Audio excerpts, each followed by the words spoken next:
सरकारें तो आपने बहुत देखी होंगी, लेकिन आज हम मिलवाते हैं पंडोखर सरकार से। पंडोखर सरकार पटना में स्वयं आए हैं। हमारे साथ हैं बाबा। लोग आपको पंडोखर सरकार कहते हैं। हम ईटीवी के दर्शक ये जानना चाहते हैं कि आपका असली नाम क्या है। देखिए, पंडोखर सरकार मध्य प्रदेश में एक स्थान का नाम है। मध्य प्रदेश में जिला दतिया माता पीताम्बरा पीठ से 45 किलोमीटर दूरी पर ग्राम पंडोखर स्थित है, जो भांडेर तहसील के अंतर्गत आता है। और भांडेर तहसील की ग्राम पंचायत पंडोखर है। तो ग्राम पंचायत पंडोखर गांव का नाम है। और ये पांडवों के साधना जप तप अनुष्ठान करने से, वहाँ रुकने से पांडवों के नाम है पंडोखर गांव का नाम पड़ा। और वहाँ पे हनुमान जी जो स्थापित हैं, उन्हें हनुमान जी पंडोखर सरकार कहते हैं। हमारा नाम स्वयं पंडोखर धाम पीठाधीश्वर के रूप में लोग मुझे जानते हैं गुरु शरण शर्मा के नाम से, जो कि मेरा ब्राह्मण कुल में जन्म हुआ है। और राष्ट्र में धर्म प्रचार के रूप में लोग मुझे जानते हैं। आप दरबार लगाते हैं, किस तरह से भविष्यवाणी करते हैं? क्या स्वयं बजरंगबली आके आपको बताते हैं कि अमुक आदमी ये है और इनकी समस्या ये है? कौन सी शक्ति है आप में? यदि हम ये भी कह भी दें कि मुझे हनुमान जी महाराज बताते हैं तो आप तो देख ही नहीं पाएंगे। तो मैं यही कहूँगा कि हनुमान जी महाराज की ओर से प्रेरणा मिलती है, अनुभूति होती है, इष्ट बल की ताकत से। जो समझ में आता है वो बता देते हैं। और उनकी जो भी बात होती है वो सटीक 99% होती है। 100% इसलिए नहीं कहेंगे क्योंकि 100% में ईश्वर नहीं हूँ मैं। तो मतलब कौन सी शक्ति है? बहुत लोग जानना चाहता है कि ये शक्ति कहाँ से आ रही है कि आप पर्ची पहले लिख देते हैं, आप हजारों पर्चियां बनाकर रखते हैं और लोगों में फेंक देते हैं तो उन्हीं के पास पहुंचती है जिनकी पर्ची होती है। ये प्रेरणा कहाँ से आती है? देखिए कि जो भी प्रेरणा है ये भगवत प्रेरणा है, पंडोखर सरकार की प्रेरणा है। हाथीवान महाराज श्री समाधि वाले महाराज और पंडोखर सरकार के जो परम शिष्य हैं हाथीवान जी महाराज, समाधि महाराज, उनकी तरफ से जो मुझे अनुभूति होती है, अमुक व्यक्ति को देख के या सामने से महसूस हो जाता है कि अमुक व्यक्ति का यह क्वेश्चन है और उसका यह उत्तर है, उसका समाधान के लिए ये करना चाहिए। मैं वह पर्ची पर लिख देता हूँ अपने टूटे फूटे शब्दों में, जो मेरी योग्यता है उस योग्यता के तहत मैं लिखता हूँ और समय आने पर वो पर्चा फलीभूत होता है। महाराज जी, खास तौर पे मध्य प्रदेश में कई ऐसे बाबा हैं। एक आंकड़ा ये आ रहा था कि 500 से ज्यादा बाबा हैं जो पर्ची बनाते हैं। क्या वो किस तरह की शिक्षा ले रहे हैं या किस तरह से समाज को दिशा दे रहे हैं? ये भारत भूमि सनातन भूमि है और यहाँ पर ऋषि प्रधान देश है। ये विद्या की भूमि है, योग की भूमि है। तो साधना करना या विद्या ग्रहण करना कोई बुरी बात नहीं है। यदि इतने लोग पर्ची बना रहे हैं तो इसमें कोई इतराज नहीं है, मुझे कोई इतराज नहीं है। इससे और अच्छा ही है कि ज़्यादा से ज़्यादा लोगों को समाधान मिल रहा है।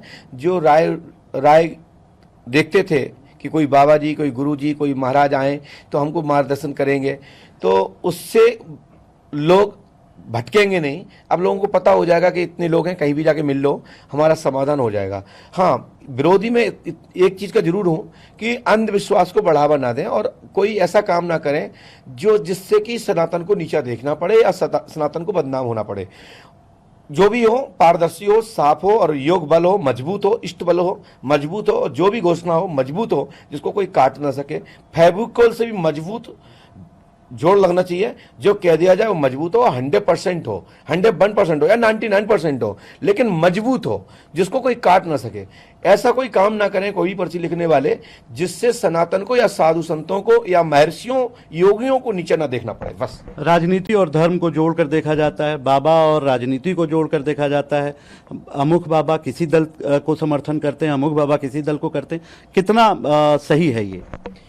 देखिए, गुरु लोग जिसको जहाँ सम्मान मिलता है वो उसकी बजाता है और उसके लिए चिंतित रहता है गुरु। क्योंकि वो जिस संस्था, जो भी पार्टी, राजनीतिक हो या गैर राजनीतिक हो, यदि कोई व्यक्ति किसी के शरण में जाता है और वो उसको सम्मान देता है तो वो अपना ज्ञान वो उस कंपनी के लिए, उस संस्था के लिए लगा देता है। वैसे तो हम कहते हैं कि गुरुओं को तो घर बैठ करके बिगड़े हुए के बनाना चाहिए और गलत व्यक्ति पे अनुशासन रखना चाहिए। ये गुरुओं का काम है।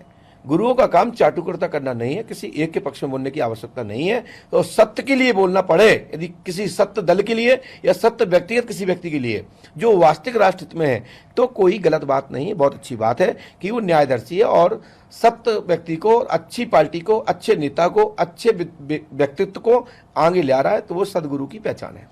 बागेश्वर बाबा यहाँ आए इसलिए आप आए क्योंकि आप बहुत पहले से यहाँ दरबार नहीं लगाते रहे हैं? जब जिनका आप नाम ले रहे हैं, जब ये जन्म भी नहीं हुआ था तब मैं यहाँ आ चुका हूँ। मेरा गया में दरबार हुआ है, और जब इनके घर परिवार में कोई पर्चा पर्ची नहीं बनाता था तब से मैं पर्चा लिख रहा हूँ। मैं किसी को व्यक्तिगत टारगेट नहीं करना चाहता, न मैं किसी पे कोई आरोप लगाना चाहता हूँ। मैं तो ये कहना चाहता हूँ अपनी अपनी विद्या को, अपनी अपनी शक्ति को संभाल के रखें और राष्ट्र के लिए आगे बढ़ें। ये जानना चाहते हैं कि काफ़ी चर्चा होती है बागेश्वर बाबा की, क्योंकि चूंकि पहले ही कुछ दिन पहले ही यहाँ से गए हैं, तो सब पर्चा बनवाया था? जी बिल्कुल, मैंने नहीं बनवाया था। तुम्हें कैसे पता पर्चा बनाते? वो तो पर्चा बनाते हैं। तुमने दिखा क्या? तुम्हारा पर्चे तुम्हारा बनाया क्या? नहीं, वो मैंने टीवी में देखा है। बस ठीक है, ऐसे बहुत लोगों ने देखा है, ऐसे ही मैंने भी देखा। टीवी में मैंने देखा है, मैंने किसी को पर्चा बनाते नहीं देखा। मैं एक व्यक्ति हूँ, मैं पर्चा लिखता हूँ। मैं अपना पर्चा को ही जानता हूँ कि मैं लिखता हूँ, और उसका कोई नहीं लिखता। कल कितने लोगों का पर्चा बनाएंगे? जितने लोगों का समय आ गया होगा और जितने लोगों के भाग्य में होगा, परमात्मा के प्रति इनकी श्रद्धा होगी, और जो ललक लेके आया है, हिलक से आया है और परमात्मा की तरफ खिंचते आया है विश्वास से, तो सबका पर्चा बनेगा, 100% बनेगा। ईटीवी भारत से बात करने के लिए बहुत बहुत शुक्रिया। हमारे साथ पंडोखर सरकार हैं और इन्होंने बताया है कि जिस तरह से सनातन के लिए लोग लगातार आगे बढ़ रहे हैं वो बढ़ें, लेकिन लोग जो इस तरह से पर्चा बना रहे हैं वो लोगों में अंधविश्वास न फैलाएं। कैमरा पर्सन अशोक के साथ प्रिजम पांडे, ईटीवी भारत, पटना।